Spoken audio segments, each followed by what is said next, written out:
নমস্কাৰ, north east scan ষ্টুডিঅ'ত মই প্ৰাঞ্জল প্ৰতিম হাজৰিকা। নাগৰিকত্ব বিধেয়কক লৈ মঙলদৈৰ পাছত জোনবিল মেলাত পুনৰ স্থিতি স্পষ্ট কৰিলে মুখ্যমন্ত্ৰীয়ে। বিধেয়কৰ বিৰুদ্ধে একাংশই অপপ্ৰচাৰ চলোৱাৰ অভিযোগ কৰিছে মুখ্যমন্ত্ৰীয়ে। ভাষণ প্ৰসংগত মুখ্যমন্ত্ৰীয়ে কয় যে তেওঁ ভূমিপুত্ৰ, অসমীয়াইক ৰক্ষা কৰাৰ দায়িত্ব তেওঁৰো আছে। ইফালে সাংবিধানিক ৰক্ষা কৱচৰ বাবে আছুক অগ্ৰণী ভূমিকা লোৱাৰ আহ্বান জনালে মুখ্যমন্ত্ৰীগৰাকীয়ে। খিলঞ্জীয়া ভূমিপুত্ৰসকলক সন্মান সহকাৰে শক্তিশালী ৰূপত জীয়াই ৰাখিব লাগিব। আমাৰ এইখন চৰকাৰে কোনোদিনেই আমি জাতীয় স্বাৰ্থক আপোচ কৰা নাই। কোনোবা লোকে মই দেখিছোঁ আজি এখন কাকতত উলিয়াইছে যে আমাৰ বোলে জাতীয় চেতনা লোপ পাইছে। আমাৰ জাতীয় চেতনা লোপ পোৱা নাই। জাতীয় চেতনা লোপ পোৱা হ'লে আমি খিলঞ্জীয়া ভূমিপুত্ৰসকলৰ মাটি ভেটি কৃষ্টি সংস্কৃতি ৰক্ষণাবেক্ষণৰ বাবে ইমান শক্তিশালী দৃষ্টান্তমূলক পদক্ষেপ ল'ব নোৱাৰিলোঁ। From Sada Rice, আজি কিছুদিনৰ পৰা নাগৰিকত্ব সংশোধনী বিলৰ 2016 ওপৰত নানা ধৰণৰ বিতৰ্ক আৰম্ভ হৈছে। মই এটি কথা আপোনালোকক স্পষ্ট কৰি দিব বিচাৰিছোঁ। এই বিষয়টোক লৈ মানুহৰ মাজত বহু ভুল ব্যাখ্যা দাঙি ধৰা হৈছে। এনেধৰণৰ ধাৰণা দিয়া হৈছে যে অসমলৈ লাখ লাখ বিদেশী এইখন বিধায়ক গৃহীত হোৱাৰ পাছত আহিব আৰু আমাৰ মাটি ভেটি কাঢ়ি ল'ব, আমাৰ ভাষা সাহিত্য নিশ্চিন্ন হৈ যাব। সকলো মিছা কথা। এইখন চৰকাৰ আপোনালোকে গঠন কৰিছে। অসমৰ ৰাইজে বহু কষ্ট স্বীকাৰ কৰি এইখন চৰকাৰ মূল্যবোধৰ বাবে অসমৰ জাতীয় জীৱনক ৰক্ষণাবেক্ষণ দিবৰ বাবে আপোনালোকে গঠন কৰিছে। গতিকে এইখন চৰকাৰে কোনো যুক্তিতে জাতীয় স্বাৰ্থ আপোচ নকৰে। আৰু যি ভুল ব্যাখ্যা দিয়া হৈছে যে বাংলাদেশৰ পৰা 1,90,00,000 বিদেশী ইয়ালৈ আহি যাব, সকলো সম্পূৰ্ণৰূপে মানুহৰ মাজত বিভ্ৰান্তি কৰিব বিচৰা এটি অপপ্ৰচাৰ। ইয়াৰ মাজতে পুনৰ প্ৰতিবাদকাৰীৰ ক্ষোভৰ সন্মুখীন মুখ্যমন্ত্ৰী সৰ্বানন্দ সোণোৱাল। জোনবিল মেলালৈ যোৱাৰ পথত মুখ্যমন্ত্ৰীক ক'লা পতাকা প্ৰদৰ্শন। প্ৰতিবাদত নামিল AJYCP আৰু আমছু। 8জন প্ৰতিবাদকাৰীক আটক কৰিলে আৰক্ষীয়ে।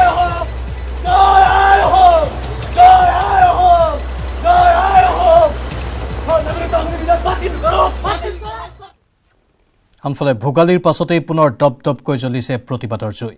তেজপুৰ আৰু মৰাণত অৰ্ধউলংঘ প্ৰতিবাদেৰে বিজেপি চৰকাৰক পুনৰ সকীয়াই দিলে দল সংগঠনে। বিতৰ্কিত বিধেয়ক বাতিলৰ দাবীত শুকুৰবাৰে নিশা ৰাজ্যৰ ৰাজপথ কপালে অসম গণ পৰিষদে। ৰাজ্যবাসীৰ প্ৰতিবাদক ভেঙুচালি কৰি নাগৰিকত্ব সংশোধনী বিধেয়কৰ সপক্ষে মুখ্যমন্ত্ৰীয়ে স্থিতি স্পষ্ট কৰাৰ পাছতে দুগুণে চৰিছে বিদ্ৰোহৰ জুই। প্ৰতিবাদত পুনৰ অস্থিৰ অসম। তেজপুৰ আৰু মৰাণত অৰ্ধ উলংঘ প্ৰতিবাদেৰে বিজেপি চৰকাৰক হুংকাৰ ক্ষুব্ধ দল সংগঠনৰ। বাতিল হ'বই লাগিব বিতৰ্কিত বিধেয়ক।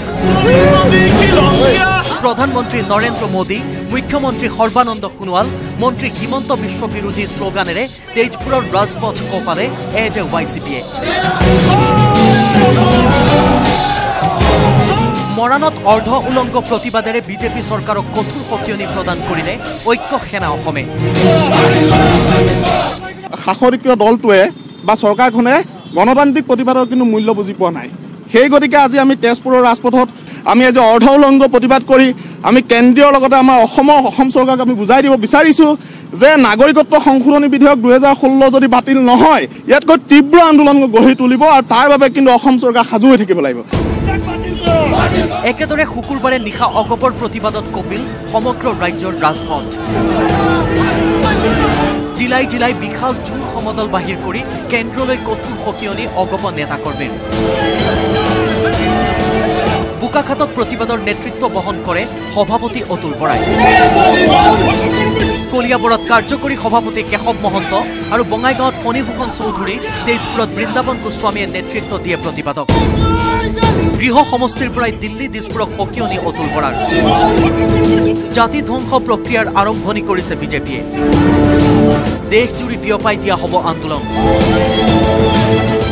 অগপৰ স্থিতি অতি স্পষ্ট যে এই বিধেয়কখন আমি কোনো কাৰণতে আমি মানি নলওঁ। সমগ্ৰ দেশতে এটা ইয়াৰ বিৰুদ্ধে জনমত গঠন কৰিবৰ কাৰণে আমি অচিৰেই বিভিন্ন ৰাষ্ট্ৰীয় ৰাজনৈতিক দল, আঞ্চলিক ৰাজনৈতিক দলৰ নেতৃবৃন্দক আমি লগ ধৰিম। দিছপুৰ আৰু দিল্লী চৰকাৰক আমি সকীয়াই দিছোঁ, আপোনালোকে ৰাইজৰ পক্ষত থিয় হওক, ৰাইজৰ পক্ষত থিয় হৈ জাতি ধ্বংসী বিধেয়কখন বাতিল কৰক। তিনিচুকীয়াৰ তালাপৰ ৩৭ নং ৰাষ্ট্ৰীয় ঘাইপথত মানৱ শৃংখল কাৰ্যসূচী। এই প্ৰতিবাদী কাৰ্যসূচীত আছুকে ধৰি স্থানীয় কেইবাটাও দল সংগঠনে অংশগ্ৰহণ কৰে।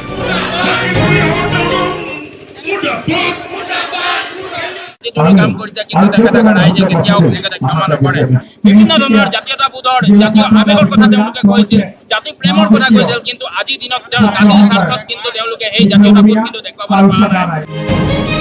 ইফালে মহানগৰীৰ চচলত বিধেয়ক বাতিলৰ দাবীত ৬ ঘণ্টীয়া অনশন কাৰ্যসূচী ৰূপায়ণ কৰে গৰিয়া মৰিয়া দেশী জাতীয় পৰিষদে। তেওঁলোকে যি প্ৰতিশ্ৰুতি দিছিল এই চৰকাৰৰ সময়ত যে খিলঞ্জীয়াৰ অস্তিত্ব ৰক্ষা কৰিম, আৰু তাৰ কাৰণে আজি অসমৰ খিলঞ্জীয়াসকলে শিল দল ভাঙি ৭৫%তকৈও অধিক লোক আহি আজি আমি ভোটদান কৰিছিল, কিন্তু তেওঁলোকে প্ৰতিশ্ৰুতিৰ আজি ফেনৰ ফুটুকা কৰি তেওঁলোকে চবকে প্ৰবঞ্চনাত যি লিপ্ত হৈছে, এই প্ৰবঞ্চনা তেওঁলোকে অতি সোনকালে বন্ধ কৰিব লাগে। Bureau report, news 18 Assam north east. এবাৰ নগাঁও আৰক্ষীৰ জালত পৰিছে ৩টা চিলনী চোৰ। ধৃত চোৰকেইটা মহখুলিৰ আজিজুল হক, জলতাছ আলী আৰু মধুপুৰৰ আজিজুল হক। আজিৰ দিন দুপৰতে নগাঁও ষ্টেট বেংকৰ এজন গ্ৰাহকৰ পৰা তেওঁ লুটিছিল ২ লাখ টকা। আৰক্ষীয়ে জব্দ কৰিছে চুৰি কাৰ্যত ব্যৱহৃত বাইক। অৱশ্যে প্ৰথম অৱস্থাত এজনেই এই চুৰি কাৰ্য সংঘটিত কৰিবলৈ চেষ্টা কৰিছিল, তাৰ পাছত দুজনে তেওঁক সংগ দিয়ে। এতিয়াও উদ্ধাৰ হোৱা নাই চুৰি কৰা ধন, কিন্তু আৰক্ষীৰ জালত পৰিছে আটাইকেইজন।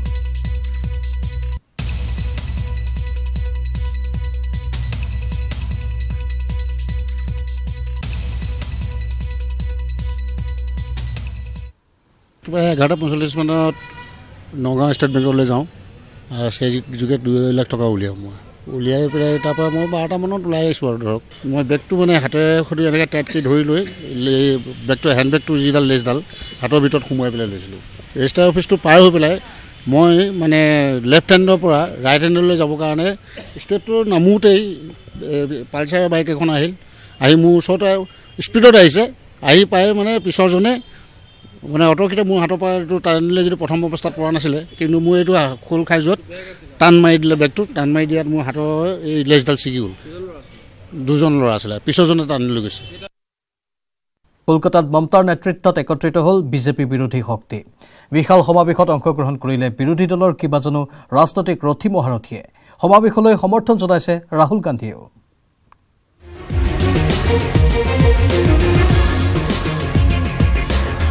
4জন বৰ্তমানৰ মুখ্যমন্ত্ৰী, 4জন প্ৰাক্তন মুখ্যমন্ত্ৰী আৰু 20জনতকৈ অধিক ৰাষ্ট্ৰীয় নেতা। এই সকলক লৈ শনিবাৰে কলকাতাত বংগকন্যা মমতা বেনাৰ্জীৰ বিজেপি বিৰোধীৰ প্ৰণতংকা। আগন্তুক লোকসভা নিৰ্বাচনত বিজেপিক প্ৰতিৰোধ কৰাৰ লক্ষ্যৰে টিএমচিৰ অধ্যক্ষ মমতা বেনাৰ্জীৰ আহ্বান মৰ্মে কলকাতাত এয়া ইউনাইটেড ইণ্ডিয়াৰ ৰেলী। যি ৰেলীৰ লক্ষ্য বিজেপি বিৰোধী শক্তিক একগোট কৰি এক মহাযুঁজ গঠন কৰা। কলকাতাৰ ব্ৰিগেড পেৰেড গ্ৰাউণ্ডৰ হাজাৰ হাজাৰ জনতাক সম্বোধি সমাৱেশৰ আহ্বায়ক বংগৰ মুখ্যমন্ত্ৰী মমতা বেনাৰ্জীৰ দাবী, 19ত 125তকৈ বেছি আসন নাপায় বিজেপিয়ে। মনে রাখবেন, লুটের টাকায় ভোট, লুটছে সব নোট। ডিমনিটাইজেশন থেকে শুরু করে জিএসটি থেকে শুরু করে ভারতবর্ষটাকে লুট করে দিল, আর বলছে all are corrupted. He is only শান্ত, only honest man, and all are dishonest. দিল্লীৰ মুখ্যমন্ত্ৰী অৰবিন্দ কেজৰিৱাল, অন্ধ্ৰপ্ৰদেশৰ মুখ্যমন্ত্ৰী চন্দ্ৰবাবু নাইডু আৰু কৰ্ণাটকৰ মুখ্যমন্ত্ৰী HD কুমাৰাস্বামী মমতা বেনাৰ্জীৰ আহ্বানত কলকাতাৰ ইউনাইটেড ইণ্ডিয়াৰ ৰেলীত উপস্থিত হ'লহি উত্তৰ প্ৰদেশ, জম্মু কাশ্মীৰ আৰু অৰুণাচলৰ প্ৰাক্তন মুখ্যমন্ত্ৰী অখিলেশ যাদৱ, ফাৰুক আব্দুল্লা আৰু গেগং আপং। প্ৰধানমন্ত্ৰী নৰেন্দ্ৰ মোদীক আক্ৰমণৰ লক্ষ্য কৰি লৈ দিল্লীৰ মুখ্যমন্ত্ৰী অৰবিন্দ কেজৰিৱালৰ অভিযোগ, বিজেপিয়ে নিষেধ কৰিলে দেশৰ কৃষকক। आज देश के किसान दर दर की ठोकरें खा रहे हैं। भारतीय जनता पार्टी से देश के किसान बहुत गुस्सा हैं। किसान आत्महत्या कर रहे हैं, किसानों की फसलें बर्बाद होती है, तो मोदी जी और अमित शाह उनको इंश्योरेंस कंपनियों के हवाले कर देते हैं।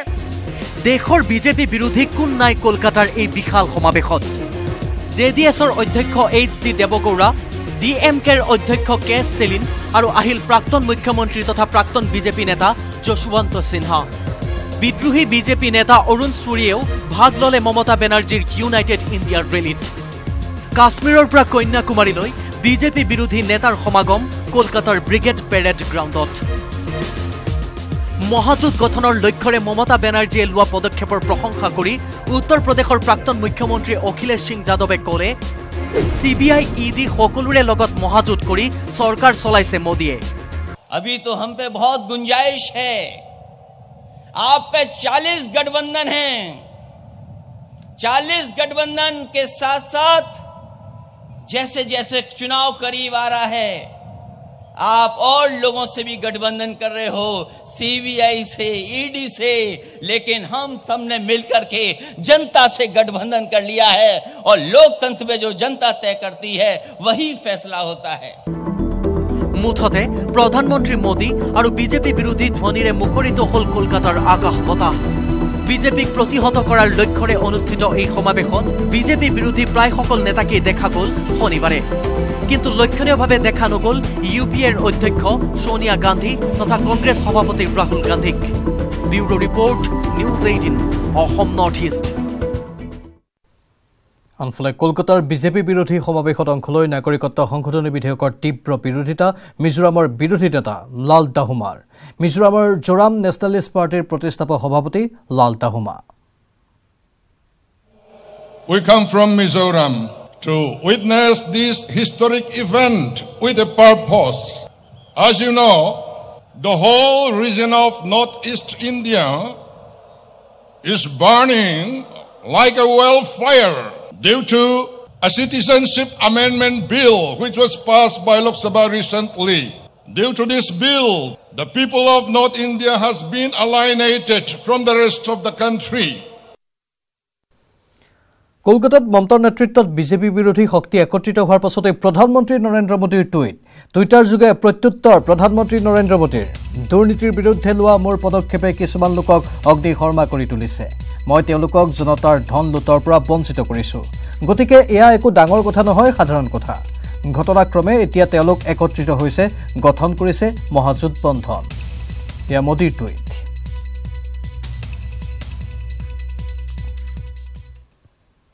নাজিৰাত ৰহস্যজনকভাৱে অগ্নিদগ্ধ স্কুলীয়া ছাত্ৰীগৰাকী নাজিৰা বালিকা উচ্চতৰ মাধ্যমিক বিদ্যালয়ৰ 9ম শ্ৰেণীত অধ্যয়নৰত।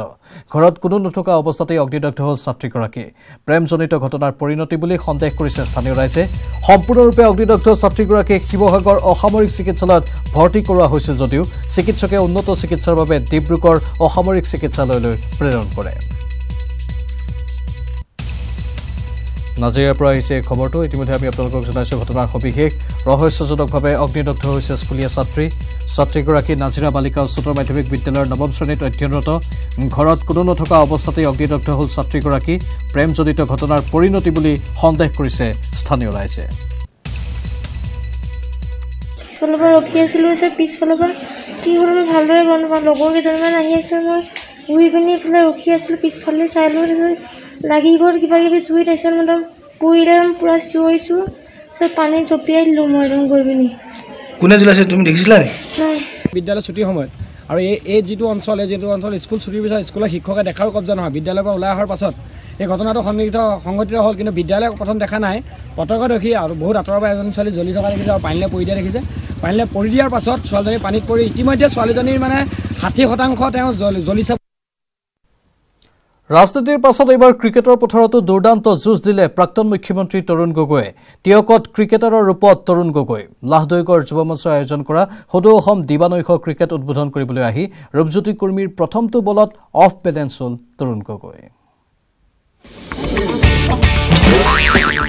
প্ৰথমটো বলতে অফ বেলেঞ্চ তৰুণ গগৈ। ৰূপজ্যোতি কুৰ্মীৰ বলত অফ বেলেঞ্চ গগৈ। হাতত বেট। ক্ৰিকেট খেলিব প্ৰাক্তন মুখ্যমন্ত্ৰী তৰুণ গগৈয়ে। সকলো ফালৰ পৰা গগৈক ঘেৰি ধৰিছে গুণমুগ্ধই। হাতত বল লৈ সাজু মৰিয়নিৰ বিধায়ক ৰূপজ্যোতি কুৰ্মী। হাতৰ পৰা বল এৰিলে ৰূপজ্যোতি কুৰ্মীয়ে। বেটৰ তলেদি পাৰ হৈ গ'ল বল থৰক বৰক হ'ল তৰুণ গগৈ পিছে এৰি দিয়া ভকত নহয় তৰুণ গগৈ ৰাজনীতিত যিদৰে সিদ্ধহস্ত তেনেদৰে দ্বিতীয় বলত তৰুণ গগৈয়ে দেখুৱাই দিলে গগৈ যে নামতে নহয় তৰুণ এই খেলা ধূলাৰ মাজেৰে এই প্ৰতিযোগিতাৰ ভাৱেই হওক ভাল স্বাস্থ্য ৰক্ষাৰ ক্ষেত্ৰতেই হওক নিয়মানুগতাৰ কথাতেই কওক টিম স্পিৰিটেই হওক সকলোৰ মাজত সদ্ভাৱেই হওক এই সকলোবিলাক গুণ আহৰণ কৰিবলৈ হ'লে আমি খেলা ধূলাৰ ওপৰত গুৰুত্ব দিব লাগে লাহদৈগড় যুৱ মঞ্চই আয়োজন কৰা দিবানৈশৱ ক্ৰিকেট মুকলি কৰি গগৈয়ে ক'লে ক্ৰিকেট ফুটবলৰ লগতে থলুৱা খেলবোৰো জীয়াই ৰাখিব লাগে ময়ো টাংগুটি খেলিছিলোঁ এতিয়া টাংগুটি খেলা নাইকিয়া হৈ গৈছে টাংগুটি খেলাও খেলিব লাগে হয় ফুটবলেই হওক ক্ৰিকেটেই হওক ভলীবলেই হওক টেনিছেই হওক গল্ফৰ লগে লগে আগৰ টাংগুটি খেলাও মই প্ৰৱৰ্তন কৰাটোহে মই বিচাৰোঁ পুৰণা অসমীয়া মাজৰ যিবিলাক খেল ধেলবিলাক আছে খেলৰ উদ্বোধনীলৈ আহিও অৱশ্যে তৰুণ গগৈয়ে নাপাহৰিলে মুখ্যমন্ত্ৰী সৰ্বানন্দ সোণোৱাল আৰু হিমন্ত বিশ্ব শৰ্মাক কটাক্ষ কৰিবলৈ দিয়কৰ পৰা Digonta Hazarika news 18 Assam north east আগন্তুক গণৰাজ্য দিৱসৰ প্ৰতি লক্ষ্য ৰাখি সুৰক্ষা ব্যৱস্থা কটকটীয়া কৰিছে মহানগৰ আৰক্ষীয়ে মহানগৰীৰ 8 গাঁও মালিগাঁও কুমাৰপাৰা এই পথসমূহত গুৱাহাটী পশ্চিম জিলাৰ ডিচিপিৰ নেতৃত্বত সন্ধিয়া চলিল ফুট পেট্ৰলিং পথ আৰু পথৰ কাষত অবৈধভাৱে গঢ় লৈ উঠা দোকান পোহাৰো উচ্ছেদ কৰে আৰক্ষী প্ৰশাসনে উগ্ৰপন্থী সংগঠনৰ কুটাঘাত ৰোধৰ বাবে গণৰাজ্য দিৱসৰ প্ৰাক মুহূৰ্তত আৰক্ষীয়ে ঠায়ে ঠায়ে আৰম্ভ কৰিছে তালাচী অভিযান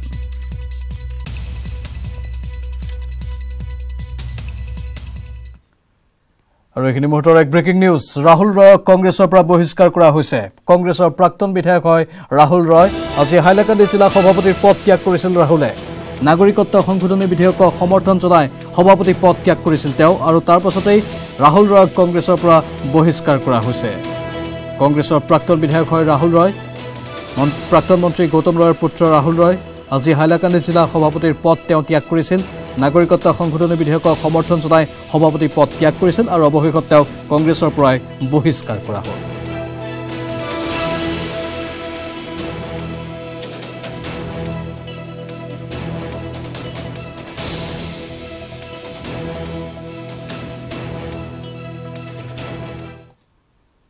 বিজেপিৰে বিতৰ্কিত বিধেয়কক লৈ মিত্ৰতা ভংগ কৰাৰ পিছতো অগপৰ বিৰুদ্ধে উঠিছে নাটক কৰাৰ অভিযোগ বিজেপিৰ ৰাষ্ট্ৰীয় সাধাৰণ সম্পাদক ৰাম মাধৱে পুনৰ মিত্ৰতাৰ প্ৰস্তাৱ দিয়াৰ পিছত অগপই স্পষ্ট কৰিলে স্থিতি বিজেপিক জাতিদ্ৰোহী আখ্যা দি অগপৰ সাধাৰণ সম্পাদক সত্যব্ৰত কলিতাৰ স্পষ্ট কথা বিজেপিৰ লগত মিত্ৰতা অসম্ভৱ বিধানসভাত বিৰোধীৰ আসনত বহিব অসম গণ পৰিষদ এই প্ৰতিবেদন আগবঢ়াই বিদায় লৈছো এতিয়াৰ বাতৰিৰ পৰা শুভৰাত্ৰি বিধানসভাত বিৰোধীৰ ভূমিকা ল'ব অগপই অধ্যক্ষ মহোদয়ক আমি ইনফৰমেশ্যন দিম আমি জনাম যে আমি চৰকাৰৰ পক্ষত নাই আমি চৰকাৰৰ পৰা পদত্যাগ কৰিছোঁ আমি মিত্ৰতাত নাই গতিকে আমাৰ কাৰণে যদি কিবা বিধানসভাৰ আসন ক্ষেত্ৰত ব্যৱস্থা কৰিবলগীয়া আছে সেই ব্যৱস্থা আপুনি কৰিব পাৰে বিধানসভা অধিৱেশনত আগৰ আসনত নবহে অগপ বিজেপিক জাতিদ্ৰোহী আখ্যা সত্যব্ৰত কলিতাৰ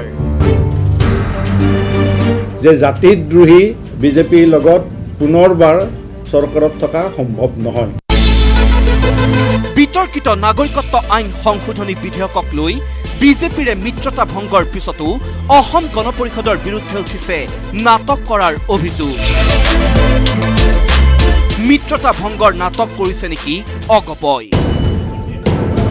পদত্যাগ পত্ৰ দিব লাগিছিল নেকি ৰাজ্যপালক অগপৰ সাধাৰণ সম্পাদক সত্যব্ৰত কলিতাৰ অভিযোগকাৰীলৈ প্ৰশ্ন হনুমানৰ দৰে বুকু ফালি দেখুৱাম নেকি মিত্ৰতা ভংগৰ পত্ৰ দিয়া হৈছে অমিত শ্বাহলৈ মুখ্যমন্ত্ৰীয়ে পদত্যাগ পত্ৰ গ্ৰহণ নকৰাৰ দোষ অগপৰ নেকি অমিত শ্বাহক আমি এই কথা অতি স্পষ্টকৈ জনাইছোঁ যদি লোকসভালৈ বা ৰাজ্যসভালৈ এই বিলখন আপোনালোকে আনে তেতিয়া আপোনালোকৰ লগত আমাৰ মিত্ৰতা ভংগৰ বাহিৰে কোনো বিকল্প পথ নাথাকিব